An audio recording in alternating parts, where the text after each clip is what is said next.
दशहरा के शुभ अवसर पर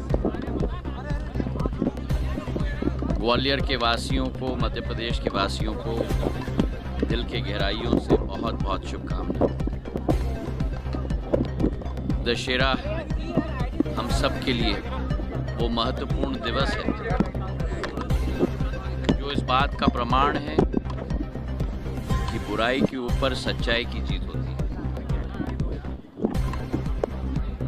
और असत्य के ऊपर सत्य की जीत होती है। इसी पर्व के हर एक अनूठे क्षण को हम अपने जीवन में अपनाएं, कुछ मूल्य और सिद्धांतों के आधार पर अपना जीवन का ज्ञापन करें। यही सीख भगवान राम से हमें मिलती है। इस अवसर पर सभी को बहुत बहुत शुभकामनाएं और प्रदेश की जनता, क्षेत्र की जनता की जिंदगी में खुशहाली भगवान के आशीर्वाद से सदैव रहे, यही कामना आज के दिवस पर हम करते हैं। बहुत ही बड़ा प्रतीक है क्योंकि शमी पूजन के आधार पे ही जो हमारे ग्रंथों में लिखा गया है, बुराई के ऊपर अच्छाई की जीत और असत्य के ऊपर सत्य की जीत प्रमाणित उसी से होता है। बहुत बहुत धन्यवाद।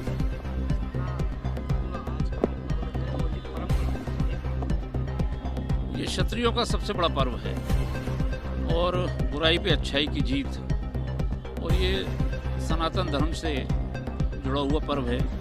जैसा कि श्री राम लंका में जाकर विजय प्राप्त करके जो अयोध्या लौटे थे, तो ये वैसे तो हिंदू धर्म में उस समय से ये परंपरा चली आ रही है। जहाँ तक सिंधिया परिवार का सवाल है, तो 300 वर्ष से जब यहाँ सिंधिया परिवार की स्टेट स्थापित हुई, तो ये क्रम यहाँ पर उस समय से चला आ रहा है।